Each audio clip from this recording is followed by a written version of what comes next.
Welcome in, everybody, to the Flagship Podcast. We are back. Eric Henry, Chip Brown, Horns247.com is in the house, and we've got a loaded show for you. I'm at SEC meetings, so we'll talk some Texas football, of course. Lots of interesting decisions need to be made. We are in one of the most tumultuous times for college football, with the House settlement, revenue sharing coming with student athletes, guardrails coming for NIL. They're looking at expanding the playoff again. We just got to 12. Now they're looking at 14 and 16. Does the SEC play 8 or 9 conference games? We'll get into all of that, plus comments from Steve Sarkisian and Sean Miller at SEC meetings that we will bounce around. And Texas softball in the Women's College World Series will play Florida at 11 a.m. on Thursday. Full disclosure, we are recording on Wednesday, May 28th in the morning. And Texas baseball is hosting a regional this weekend. They'll face Houston Christian, a team they've beaten already in a Tuesday night game. And the winner will face the winner of Kansas State and UTSA. Actually, I should have said UTSA first, because UTSA is the number 2 seed. K-State, the number 3 seed. K-State, who beat Arkansas. And UTSA, who beat Texas in a crazy game, Eric. That was the game where Cade Bing threw 5 perfect innings of relief. Yeah. But they played a bunch of freshman pitchers who struggled: Drew Rarick, Bryce Navarre, and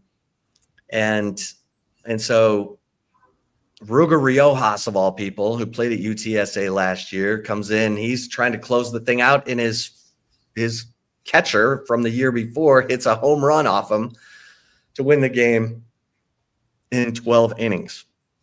So we'll get into all that. Eric, how the heck are you doing?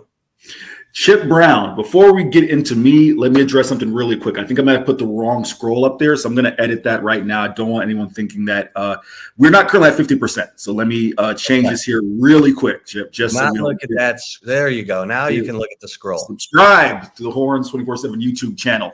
Click the bell for notifications. So whenever Chip Brown is coming to you, you can know when we are live. So apologies for that. Now to Chip's question. I'm back in the Sunshine State. I'm back in my humble abode. Actually, my sister's humble abode, not mine. I will get to mine in a bit. But you see, she's got the little outline of the skyline here of the great city of Tampa, Florida here. Chip, I'm doing well. I'm fired up to get into another episode with you. As you talk about a lot to dive into. We missed last week because I was making the drive over to Birmingham for the SEC baseball tournament. And Thursday, Texas played at 2 Central, I believe. So it was a little tight to get it in, but now we are back and I'm fired up, ready to go, Chip. Yeah, we are back, fired up, ready to go. And by the way, the college football preview magazines are popping up. Athlon, Arch Madness, kids. Hey, Chip, quick cheap plug. We've got a lot to get into, not a lot of time to get into. I'm just going to say to the bosses who may hear this, when are we going to drop our own magazine? We've got enough boots on the ground, enough resources. Just saying. Just a thought. Just throwing it out there. Yeah, that's a good point. All right, Eric, let's start with some of the football here at SEC meetings. Steve Sarkisian saying, this team isn't young. It's just inexperienced. But a lot of the new faces that will be stepping up are guys who've been in the program for 3 and 4 years, especially on the offensive line. And, in my opinion, Eric, if they hit on their defensive tackle transfer portal haul, 5 defensive tackles they signed out of the portal, including Cole Brevard and Hero Canoe and Travis Shaw, who were here for the spring. And then they added Murad Watson from Syracuse and Levon Johnson from Maryland, who both have multiple years left of eligibility. So, Steve Sarkisian, well, I'll get your thoughts on that first. Yeah, I mean, Chip, I don't think it's been a secret on the show. I've talked about, I came into the offseason not necessarily thinking Texas needed to have a significant haul in the portal at any position, right? But if there was one that you could make the argument that they needed it, I think some people looked at offensive line, some people looked at receiver. I felt that if you were going to, it'd be defensive tackle, right? And I do think this is why Steve Sarkisian makes $10 million and I make much less than that. There's probably a good amount of merit, Chip, in the fact that it would be hard to walk into the SEC in 2025 with Alex January, not even a redshirt freshman, a sophomore, and a lot of young guys behind them, right? And the flip side of that, and this is going to kind of segue a little bit into something Chip Brown reported, so I'm going to give him his flowers here. If you have funds to go out and get players, maybe not $40 million worth of funds, as Chip said, but if you have funds to go out and get players, right, to bolster a position, you do that, right? It would be analogizing my Tampa Bay Rays if they suddenly, happened upon a windfall of money and they chose not to spend it. I would be like, why aren't you spending the money, right? So I'm saying all that to say, I do agree with you, Chip. I think defensive tackle, especially when you take a look at this defense overall, you've got playmakers, you've got Colin Simmons, you've got Anthony Hill, you got Lianga Lafau, who's emerging, Malik Muhammad, Manny Muhammad, we all feel is on the verge of really superstardom at some point, right? You have Michael Taft. Why not shore up that one spot that maybe you don't have, not even a standout guy. And again, it's not that you don't think those 5 stars will develop into something. Those 5-star recruits and Alex January will develop into something. 5 and 4-star recruits, I should say. But if you can at least get some guys with experience who can help bridge that gap, and Steve has talked a lot about wanting to have veteran voices in those rooms to help those guys come along, you should do that. Yeah. Justice Terry, he went viral since our last episode with his shirt off and some summer working out.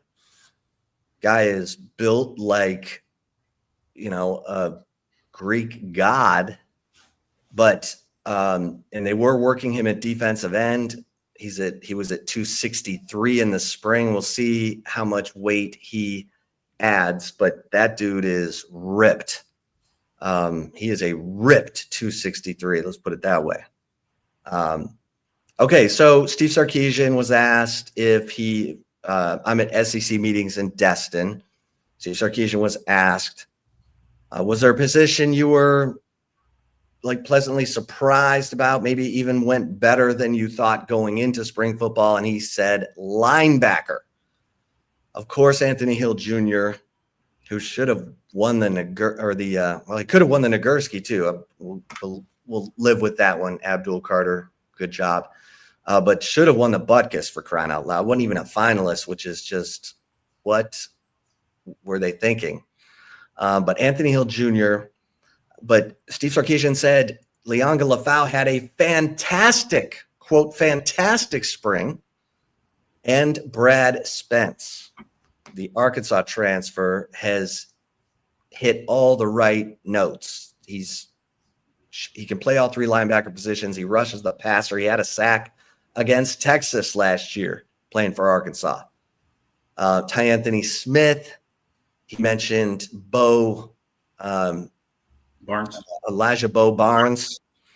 And so, he said going in, felt like they were a little thin on numbers, but he said the versatility of the group, Eric, makes him feel a lot better about Texas's linebacker situation. Yeah, no, I mean, I would agree with that. And Chip, wouldn't even say it's just the versatility of the group, because I've talked about this on the pod and written it and other platforms. I think Lianga Lafau and Anthony Hill almost blended the 2 names there, so I'll try this again. I think Lianga Lafau and Anthony Hill, just as a duo, you're probably talking about a top 5 linebacking unit in the nation. I'm sorry. And I know that maybe that's putting a lot on Anthony Hill, right? Because I think the broader cultural audience doesn't necessarily know who Lianga Lafau is, but I think it's a combination of three things, Chip. I'll make it quick and pass it back to you. One, playing off Anthony Hill. Two, the thing that Lianga Lafau does really well, and I know that Jeff Choate gave you the quote, him being an elite linebacker in coverage, that is the perfect complement to Anthony Hill, who was also good in pass coverage as well, but obviously you want to be able to rush the quarterback and make plays at the line of scrimmage. And three, if you have to go to a three linebacker look, you talked about Bo Barnes, Ty Anthony Smith, Brad Spence, Trey Moore. I'm really high. So I'm not even just from a versatility standpoint, I think just sheer talent. If you told me my three linebackers were going to be Hill, Lafau, and Moore, and then maybe Brad Spence as a four, I'd feel pretty confident in walking to Eddie Stadium in the SEC with that. I think that's the best linebacker core in the country. Now we'll see. Ohio State, they still have the Sid, or what's his name? This is great podcasting right here. They still have. I'll carry Chip for a second while he's doing that, just to kind of amplify his point. Chip, jump in whenever you got Sonny Styles. There we go. Sonny. How can we forget that name? Yeah, he was everywhere. So in fact, they only have three returning defensive starters, and Sonny Styles is one of them. Obviously, Caleb Downs is one of them, and Davison Igbinosun at corner is the other. That's how much Ohio State lost.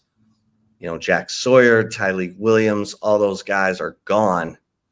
But it's Ohio State. They've recruited well. And by the way, we reported at Horns247 in the Insider a week ago that Ohio State wanted to move that game to August 31st in the late afternoon or evening.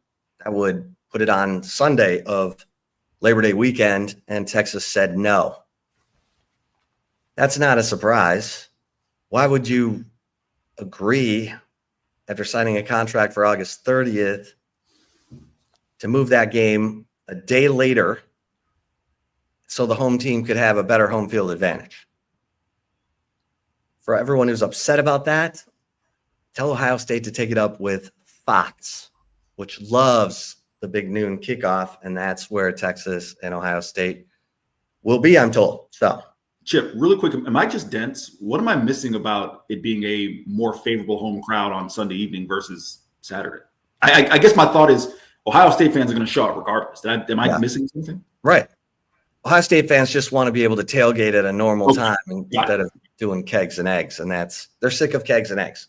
Yeah. I think they had 7 games at 11 or noon Eastern last year. Gotcha. So, and I get it. Texas had 7 11 a.m. games in 2021, and Texas fans were like, "Can we get a later game?" But that's the Fox Conference. Big Ten is the Fox Conference, and Fox loves the big noon kickoff. So, Texas had to swap the Michigan game. Played it in Ann Arbor last year to get out of the Big 12 a year early. Fox needed to be made whole. Texas gave them the Michigan game, and sure enough, they put it right there on that big noon kickoff. And so there you have it. All right. Steve Sarkisian also said that, he was asked about how do you insulate Arch Manning from all the Arch mania? And Steve Sarkisian said, hey, part of the reason he came to Texas is for the exposure. Here's my question for you, Eric. Does Arch Manning come to SEC Media Days? I'm going to answer your question. I'll give a quick thought on what Steve said. I do. I do think he comes to SEC Media Days. I just don't think you can hide him. And I don't mean hide in a nefarious sense. I just mean at some point you're going to have to expose him, right? It was like, for example, Chip, when the Sugar Bowl happened and was at the 2024 Sugar Bowl, but of course 2023 season, when you know what happens when you can't talk to someone for a long time, then you get them, right? I laughed because Chip, Steve said that he came to Texas for the exposure. I didn't think Arch Manning was going to have any issues with exposure wherever he played college football. Yeah. But I understand the point Steve was making. So. Right. Yeah, I think Arch is equipped. And, he's very blunt that when he's at a restaurant eating, does he like it when fans come up and interrupt his dinner and want a selfie? No, he doesn't like it, but he still does it. So, yeah, thought that was interesting. Sean Miller also here at SEC meetings. Real quick, Sean Miller was asked about his guard situation. He feels like with the addition of Simeon Wilcher and the returning Simeon Wilcher, who was at St. John's, combo guard, can handle the point, play the shooting guard for St. John's last year, which beat Xavier twice and was a number 2 seed in the NCAA tournament under Rick Pitino. Sean Miller really values Simeon Wilcher as a two-way player, but he said with Tremont Mark, with Jordan Pope, they've got enough guys to handle the ball. And so he feels comfortable with, he doesn't need to go land a true point guard. I think they have 2 scholarships left to give, Eric. I think they're going to take their time and, see how things go in terms of workouts over the summer, and then see what they need, if they need anything. So your thoughts on the guard situation for Texas? That's interesting. I don't disagree, Chip. I mean, listen, this isn't the 1980s, right? You don't need a John Stockton to run point, right? Like you're going to need various people to handle the ball unless you have an elite point guard. Forgive me for using the old Rodney Terryism there, the word elite. But if you have like a top tier point guard, like TJ right? Ford. Right. Great example. TJ Ford. Then boom, right? That's your ball handler. But if you're just going out to get someone, no, Tremont Mark can be a ball distributor, an offense initiator. And I'm using those words purposefully because Tremont didn't, there's some talk about, he played point at Arkansas and so forth. Like, he didn't play a traditional point, but he got the offense started, right, from the wing. So you can use him. Maybe I am just optimistic on Jordan Pope. I think Jordan Pope can be an offense initiator. However, I didn't see – put it to you this way, Chip. I'd be curious to see how Sean Miller uses him, because I think the way Rodney Terry was using him, where it was, hey, one night we may need you to be a offense initiator. The next night I may need you to be this year's version of IT Horton, post up in the corner and just wait for that ball to hit you and take a 3. I can understand how that made it challenging for Jordan, right? Who went from being the primary guy at Oregon State to the role is different. So let's see what Sean Miller can do with him. Kendall Weaver's another guy, Chip, who, again, this is, the SEC to the WAC, apples and oranges. But Kendall Weaver wasn't a bad offense initiator, someone who could get guys involved at UTA, right? You clearly didn't see much of that over the last 2 years, because what he's kind of been asked to do is just go be that Energizer bunny, right? So I am interested to see how it plays out. If put it to you this way, if the focus is not going to be on getting a point guard, I would like to see if there's interest maybe getting a 6'4", 6'5", 6'6" combo guard as well. Just a little more height at the position if they're not going to go point guard. Camden Heide, I'm telling you, 6'7", can shoot it. Okay. And is more athletic. He was behind some players at Purdue, and it was his turn to ascend. And he's like, you know what? I'm going to go to Austin. I've been in Purdue. I've been in West Lafayette, Indiana for 3 years and played in the national championship game with Zach Edey a couple of years ago. I think he's the guy that people are sleeping on. There's a lot of length you could play with. If let's say you've got Camden Heide out there, you've got Dalen Swain, you've got Lacina Traore at 6'10", 250. And then, Tremont Mark and Simeon Wilcher, like that lineup. And then, you bring in Jordan Pope, you bring in Kendall Weaver to energize some things, fill in gaps.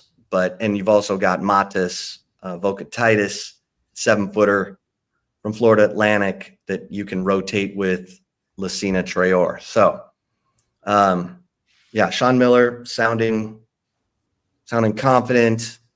Obviously said the number one issue in college basketball is NIL and how revenue sharing dollars are. He didn't say the revenue sharing part, but he said who's going to spend what on NIL as we move into the rev share. And so he said, at Texas, you're going to be at the table. But he was asked, there are schools that don't have football, like Villanova, who could spend more rev share dollars on basketball than Texas. And he said, if you're at Texas, you're going to be at the table. And obviously, went goo gaga over the Moody Center, saying it's top 3 in the country. And the practice facility, everything, Austin, he's got his recruiting pitch down. But he mentioned the Moody Center twice as things that really have popped out to him in his time at Texas. Chip, if I may, real quick, wrote this. Guys, go back a little bit. But I wrote a little feature on the Moody Center. Heard from John Calipari, heard from Danny Hurley, Kim Mulkey, Don Staley, Mark Pope, a lot of the premier, Bruce Pearl. I'm sure there's others that I'm missing who came to Moody last year. So just want to kind of amplify that point. If you don't think that Moody is not a $4 million NIL deal. However, it's real because some of the big time people in college basketball, men's and women's, were goo gaga over Moody Center as well. So yeah. All right, Eric, let's move into Texas baseball. Texas baseball, they get the number 2 overall seed in the NCAA Division I Baseball Championship. They win the regular season in the SEC. Vanderbilt, which started 11-10, but won the SEC tournament, had some impressive series wins down the stretch, gets the number 1 overall seed. And Arkansas got the 3 seed and Auburn got the 4 seed. So the SEC got the top 4 seeds in the Division I NCAA Baseball Championship. Did the committee get it right, putting Texas at number 2? I think they did, as a matter of fact.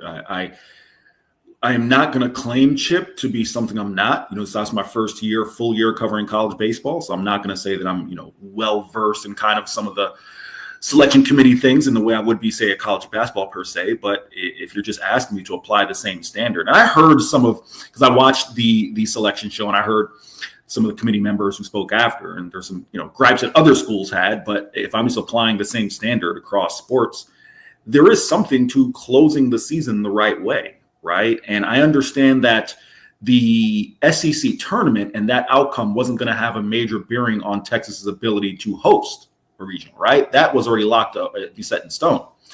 But yeah, and we'll get into this a little bit and take it or leave it. You finish this, or even you did it now, as a matter of fact, forgive me, not in take it or leave it. We'll get into it now. When you close the season 4-7, Chip, over your last 11, and you lose in the first round, the quarterfinal round, but your first game in the SEC tournament.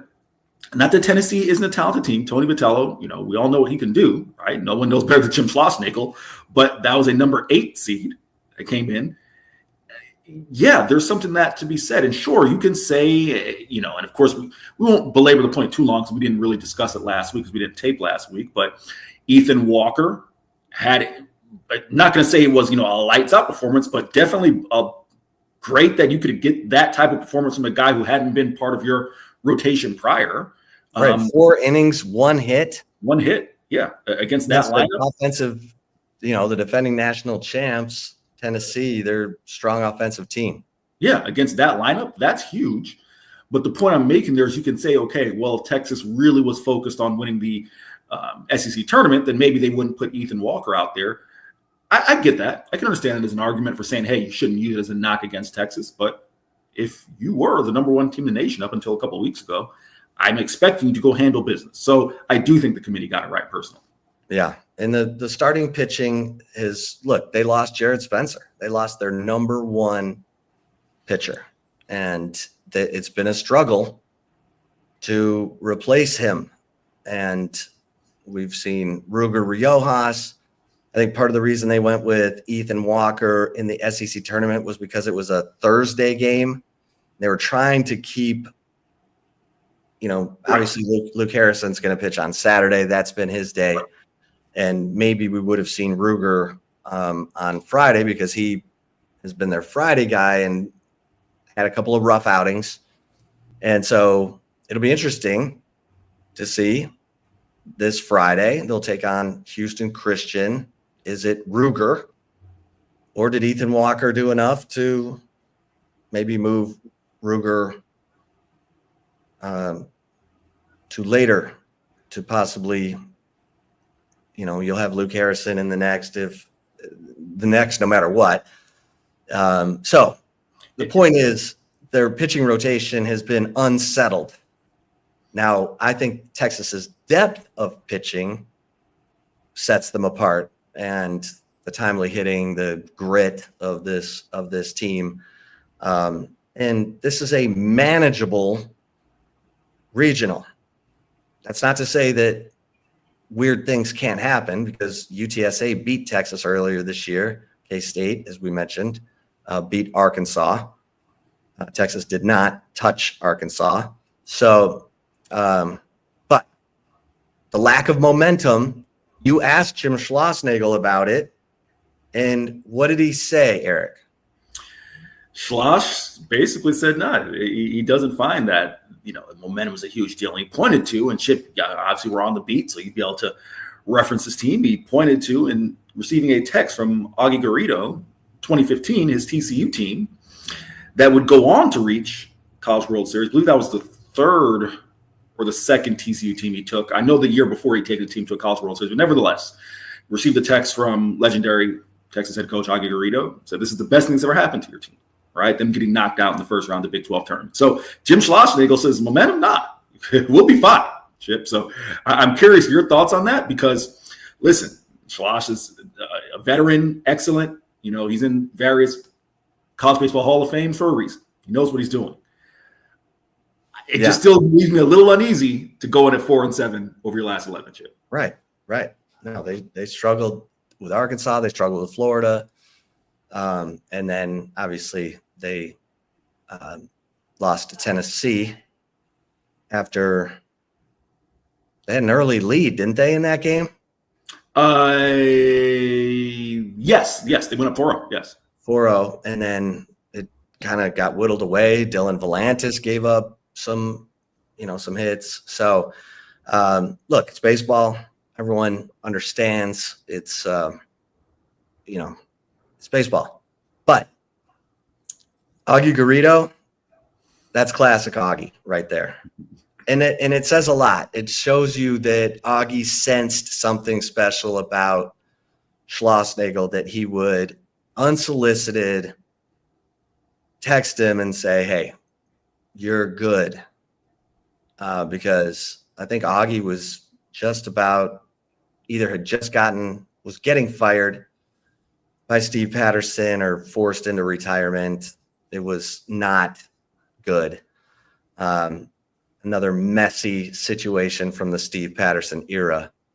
So for Augie to take that moment and pass those words of wisdom along, and then for Schloss's team to end up going to the College World Series.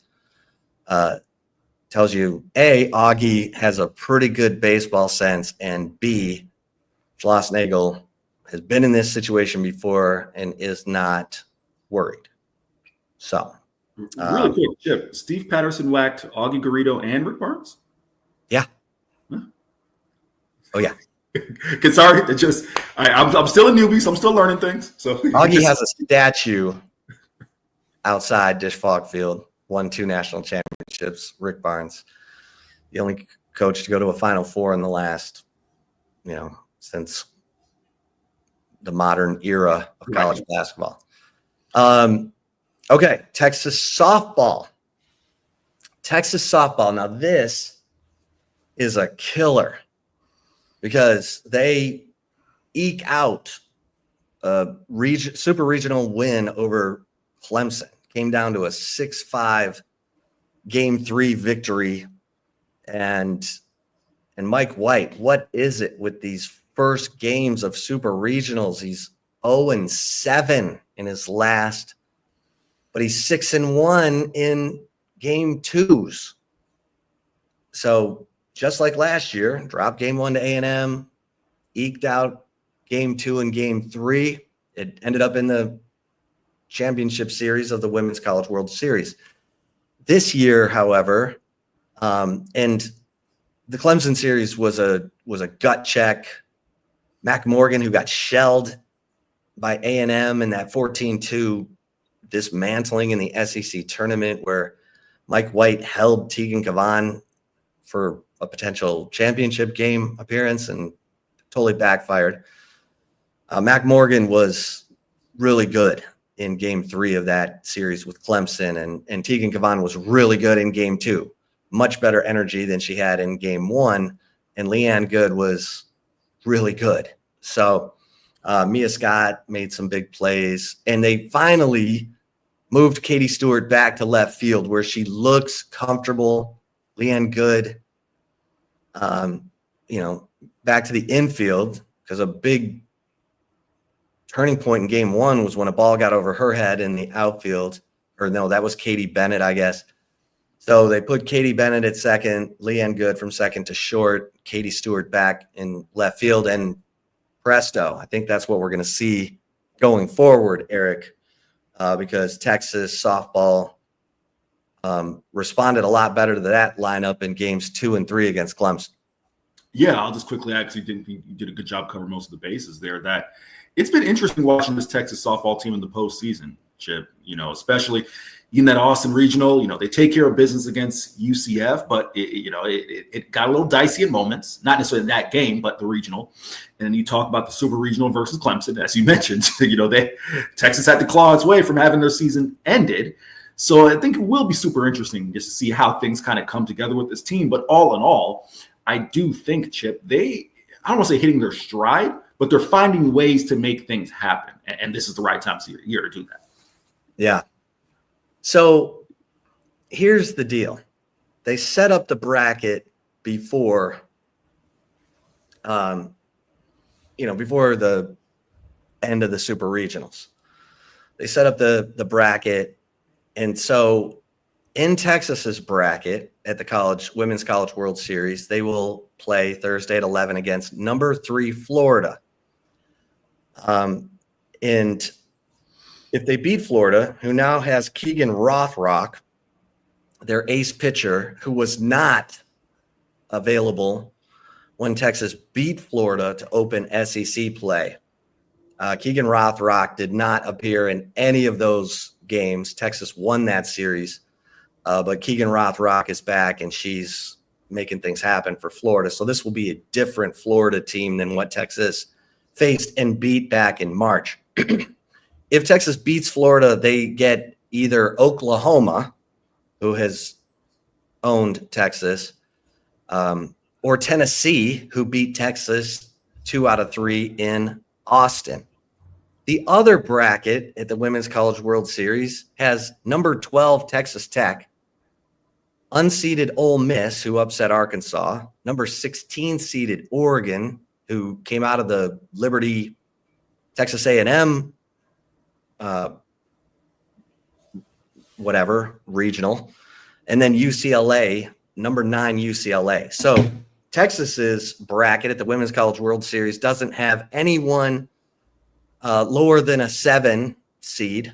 They're all, 7 or higher. And the lower half of the Women's College World Series, Eric, has nothing, has nothing but 9 seed and lower. How are we feeling about that? I'm going to go 10,000 foot view, Chip. I've always felt this way, so forgive me on this little sidebar. Sometimes it feels to me with college sports, especially sports that are not football in men's basketball, even sometimes in men's basketball, but specifically not football. Some of the brackets and some of the way things shape up, it's like we're just kind of throwing caution to the wind. And I'm not saying they're just recklessly saying, oh, we're going to put team here, and so on and so forth. But what I'm getting at is you just perfectly laid it out. Look at the way the outcomes played out so that you have this heavy disparity between this and that.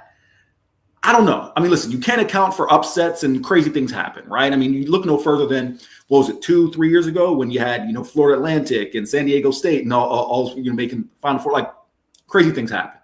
But to me, I just feel like you can't, there shouldn't be a scenario, Chip, in which the disparity between, the way these things shape out is so one-sided. Is that off base? No, I think, why can't you have your brackets all the way to the Women's College World Series and then say, okay, here are the 8. Exactly. The highest ranked is going to play the lowest ranked.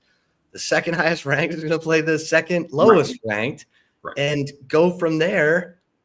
And that way you're rewarding the teams that have had the better season and keeping them from playing perhaps before they should.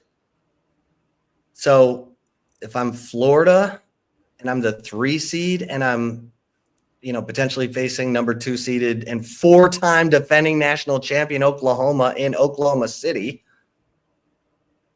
in just to get out of the, bracket to get into the college Women's College World Series championship series, that's no. I think you can get to the Women's College World Series and then you can not reseed, but re-bracket. Bracket, right. So, yeah, I'm with you because, it's great for Tech and Ole Miss and UCLA and Oregon. They're playing with house money.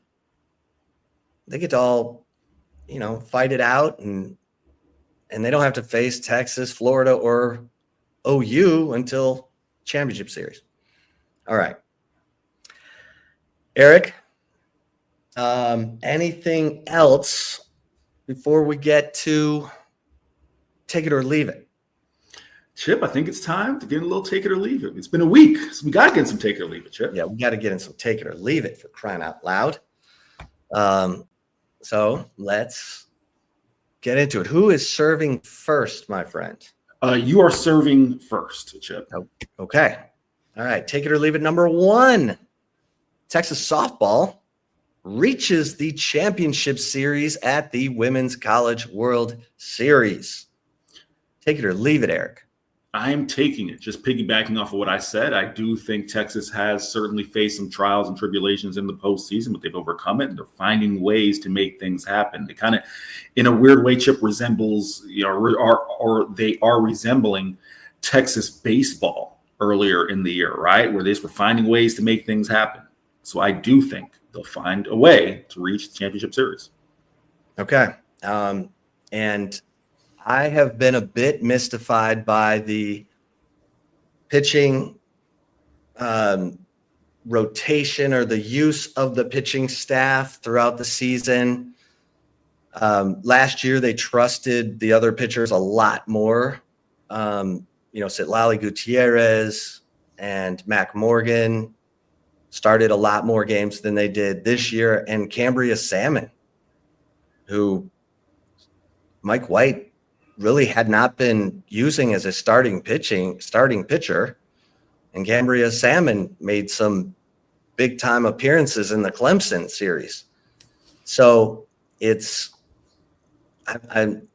maybe they figured it out, maybe they didn't, but I just don't have that great feel right now. I do feel like they've gotten some timely hitting,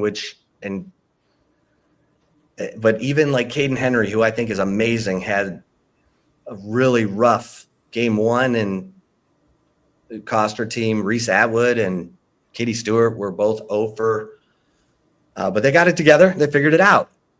I just don't feel it right now, so I'm going to leave it. I don't like it that I'm saying that, but I hope they prove me wrong. All right, take it or leave it, number 2. We'll go to baseball. Chip, take or leave it, number 2. Texas baseball advances to the super regional round. Take it or leave it, Chip. I'm taking this because I feel like Texas baseball returning to the dish, the depth of their pitching. I think this is where they set themselves apart. And you've got the clutch grit guys, the Max Blue, Rylan Galvan, Kimball Schuessler, Jalen Flores. Those guys have been getting it done. And I think being at home, being at the dish, they get it done, Eric. I'm taking this. How about you? I am taking it as well. I do think they're going to be tested. I think UTSA is a really good team. Had a chance to talk with some of my old friends back in my time covering Group of Fives, people who've been around the American baseball, American Athletic Conference, I should say, baseball. No, I think UTSA is a really good team. Houston Christian, of course, scrappy. I feel confident in this specifically, and I do agree with Jim Schlossnagle here. Max Ballou is just getting his timing right. He's going to have a moment, right? And you saw it in his return game back, but I think he's going to add some to this offense. And, maybe we'll get into this next week, Chip. But when Jim Schlossnagle said that, they're not a dynamic offense, or I think he said explosive, not an explosive offensive team, but they're, kind of a team that finds ways. Forgive me, I'm forgetting the exact way he phrased it. I do think that accurately sums up his team, his group. And I think getting Ballou back and finally having more or less your full complement of guys, I think that will help. So they will. Yeah, UTSA. They beat A&M earlier this year. They beat Texas State, who took Texas deep. UTSA 44-13. So they are, and Kansas State. That should be a really good game. Texas beat Houston Christian 12-2 earlier this year in 7 innings. All right, take it or leave it, number 3. Eric, Texas. Hang on, there we go. There we go. Dope. Okay. Little production issue there. There we go, Chip. Take it or leave it, number 3. The transfer portal addition, who has to be a success for Texas to win big, is Murad Watson, the sophomore defensive tackle from Syracuse. Take it or leave it. I'm torn on this. If you've read our roundtables, and for no reason you shouldn't be, because they come out hot and ready, fresh every Sunday evening. I'm big on Jack injuries, but the way this question is phrased, I don't think Jack injuries has to be a success for Texas to win big. I don't necessarily think there is a transfer portal addition that is, Texas season hinges on this. But if there were one that would stand above the rest, it is Murad Watson, because I think he has the highest ceiling. Not that injuries doesn't have a high ceiling. I think he's going to be an all-conference player. But we would agree, Chip, I don't want to speak for you, I think we'd agree that a game-changing defensive tackle probably going to have more impact on your game, no pun intended there, game-changing, than a tight end, right? So that is why, based on the way this question is phrased, yes, Murad Watson is that guy who, if he can reach his potential, can be a game wrecker. Yeah. No, I think this is a tough question, because Texas is also bringing in a new kicker. Sure. in Mason Shipley, who we know from some kicking woes down the stretch in the SEC championship game, the Peach Bowl. The kicking woes cost Texas dearly in those games. So I'm torn as well. I think everyone wants to believe with Arch Manning at quarterback that Texas's red zone offense is going to be better because of his run pass option ability as a dual threat. But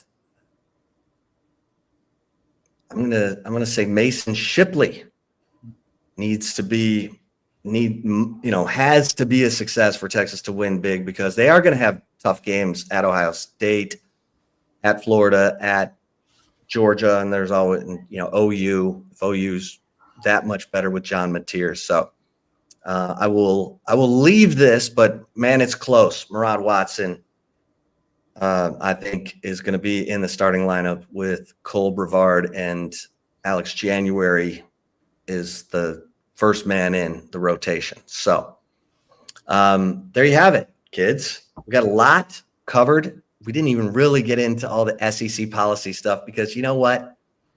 Some of that might be decided by next week's episode, and then we can just talk about what the final outcome is. This is my show me the baby. Don't tell me about the pregnancy.